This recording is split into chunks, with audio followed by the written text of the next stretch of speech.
Hello and welcome to the Ultralight Outdoor Gear YouTube channel. It's an absolutely glorious day here in the Lake District. I'm joined by Lawrence. I'm one of the MSR's representatives in the UK. And today we're going to have a look at the new Hubba Hubba range, the Hubba Hubba LT and the Hubba Hubba HD. These are radical redesigns of the tent, the refinements that push the tents in two different directions. Today we're going to have a look at what's the same with the tents and what's different with the tents and which one's going to be suited best for your long distance or your short distance camping trips.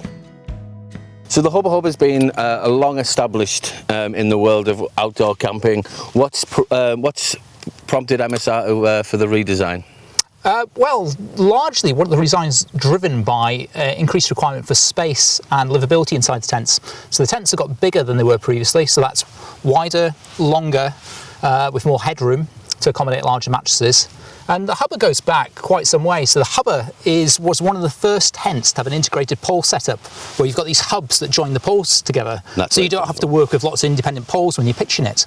And the original Hubba was a design through MSR and in collaboration with Jake Lart at DAC Polling, and they created the hub, and that's what lent into the Hubba name.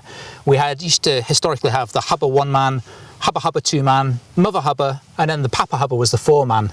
And the iteration that we'll show you later on is the predecessor to this, the Hubba Hubba NX.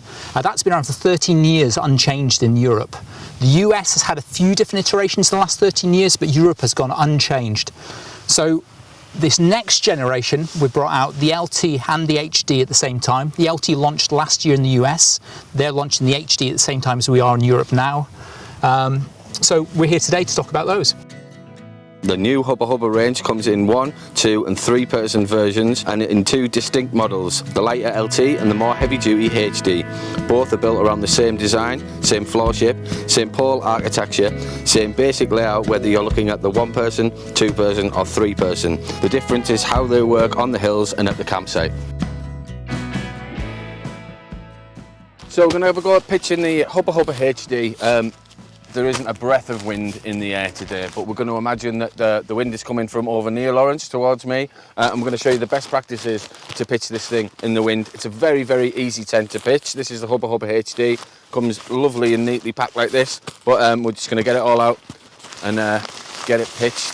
The first thing I'm going to do is I'm going to fling down a footprint. So a footprint or a ground sheet protector is there just to give some extra life to your ground sheet, add an extra level of waterproofness and protect against things like stones, heather and the like. So I'd send it off in that direction, that way like that. Now if it was really windy, straight away I'd get a couple of pegs into this end here. As it is today, like Andy says, there's barely a breath of wind. Some for you. Thank you very much. Some for me. So next out. Also, if it's windy,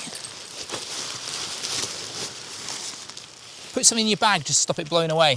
Today, again, not a breath of wind. And again, with your fly, you want to keep an eye on your fly as well. So I'm just loosely pegging this in because the inner is going to sit into these pegs. We can tension it and stuff after that, but we're just making sure it's down first.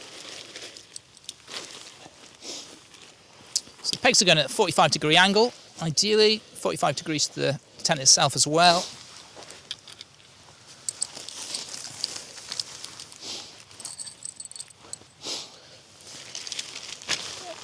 So we're just in there roughly at the moment. Perfect. Next we're going to assemble the poles. We're going to make sure that all the poles are in each of their little, sit flushly in their little grommets so that we're not going to get any anything's going to crack if there's any wind. You want to do your side? Okay, that section there. So again, ideally with poles like this, they are all shot corded. So there's a line of stretchy cord that runs down the middle of each, holding them all together. So it doesn't require any thought putting them together. And because it's a completely symmetrical tent, there isn't a right end and a wrong end. So just make sure the ferrules are fully inserted at this stage. And just put them together carefully as well. The more time you spend putting them together, the longer your tent will last. Yep. So I'm going to start by putting this end in down here. So I've got a red ferrule. I'm going to go on this end. And if you're doing this yourself, Andy will be kneeling on that end there just to stop the tent disappearing in this direction. I mean, he's obviously got a few pegs in there at the moment as well. Now this bit, you want your spreader pole over the top, so just rotate that round. This rotates, it only turns so far, don't stress it beyond that. Try and spin it. Yeah. So as you say, in the wind, would you go low and slow? Yeah, so in the wind, you're going to get you're going to start. This end is definitely pinned down at this stage. You've probably put your pegs in far better than we've got them in at the moment, because it will catch the wind. Now this, Andy's going to give me a hand. There's two ways you can do this. You can, in fact, I'll just do it like, I'll put that over the top of there. I'll try and do it myself. Then just cantilever that off there, and then reach down. It's obviously easier to do with two people, but you can do it quite readily by yourself. And then it's just a case of clipping the inner, or the canopy as it's known also, onto the poles.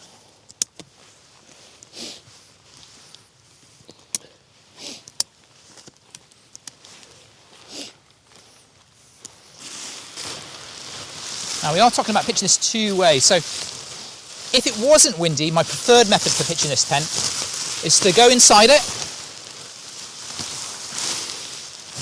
and locate the two red grommets that are in here.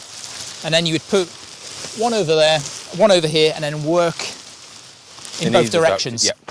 As it's windy, we're going to start at either end of the tent. We'll come this side. So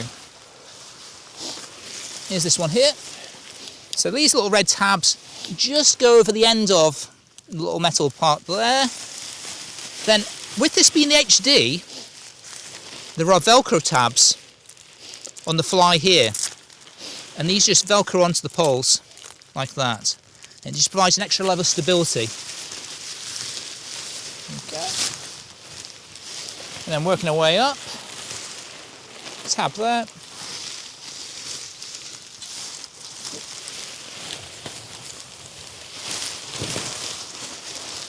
Velcro pole again. Velcro again, yeah. Yep, it is.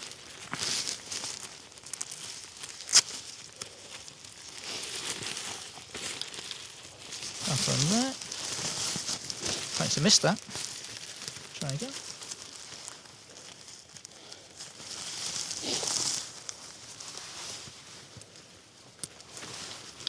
And then just tension those as well.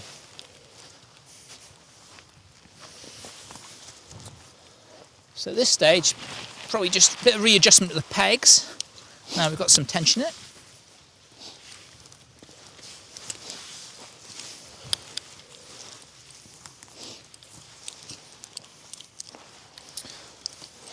Thank you very much, peg there. So I'll just peg out this back porch, and Andy's going to peg out the front porch.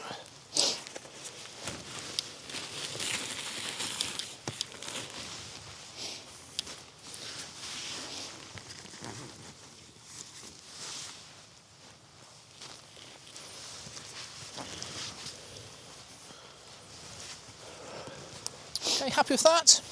That's set your watch by that.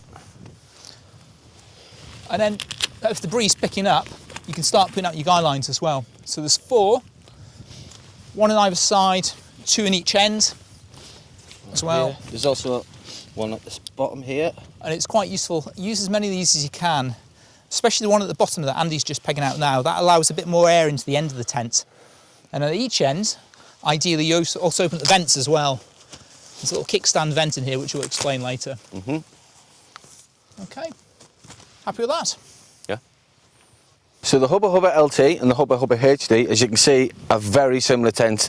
They share quite a lot of similar attributes. They both have the same rectangular floor. They both have the same size vestibules, the same size internal doors. The cut of this is slightly higher. That's just to let a little bit more air flow through. This one extending more of a straight cut, just to keep a bit of the wind out. It's not until you start taking off the fly that we really start seeing what the difference between the two tents are. So it's when you get the fly sheet off, you really start to notice the big difference between these two tents. So with the LT, the windproof fabric extends up to here. So that's the waterproof floor, comes up to there, and you've got windproof fabric up to there, and you've got a large expanse of mesh across the top. And that allows a flow of air through the tent, strips out condensation, moist air, but also allows a bit of air in on those warmer, drier nights. So whereas this, the waterproof flooring still coming up to the same part here, but instead of a mesh, this has gone for a more solid fabric, which helps reduce the wind coming in. There's obviously still some ventilation here, but it also helps retain a little bit of heat as well. It's not just the protective nature of this one, it doesn't just extend just to the inner, and it's also the hydrostatic head on here is 6,000, the fly is 3,000. And on the LT, the floor in this one's 1,800 and the fly is 1,200. Now bear in mind that's a reduction on the previous hydrostatic head on the Hubba Hubba NX, which was 3,000. So you probably on the LT, if you're going to use this in damp conditions, you really do want to be using the footprint with it. That gives that extra protection underneath to stop moisture coming through the floor. Or you put a mattress inside it and you spread your weight across the mattress when you enter the tent.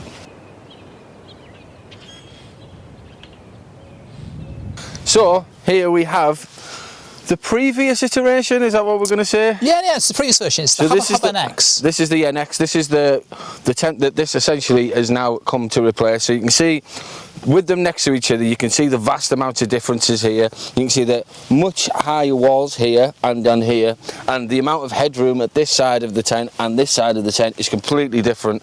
There's a lot more room when you're actually in bed here, so to sit up, to read, to cook, whatever you need to do. There's also the geometry here.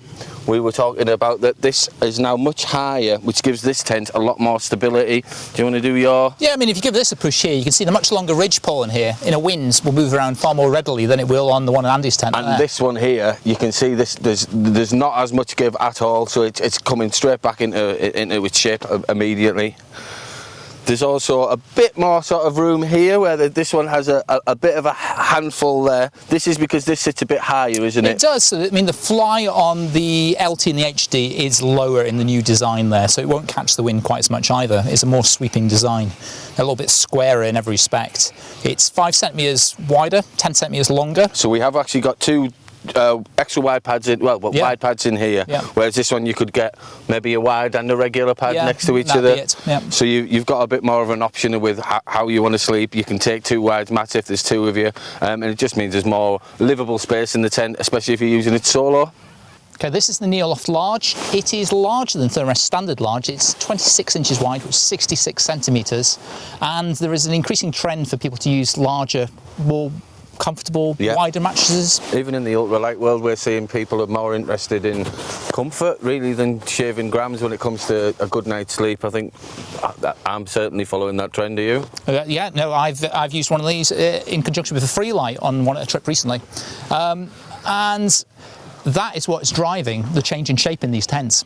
So you can see we're going to try and put this into the previous generation of the Hubba Hubba, which is the NX here. So Andy's going to put his in first.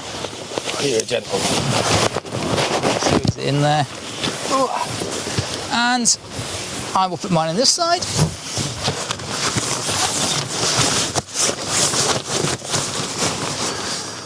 And I don't know if you can see how well that's fitting, in that it's not. So one of us will get a good night's sleep. And one of us will be outside the tent. Yeah. So just pop it around to the other one, into the LT. Same size as the HD. I'll come around this side and I'll do side. Just do it there. Just show that we're not lying.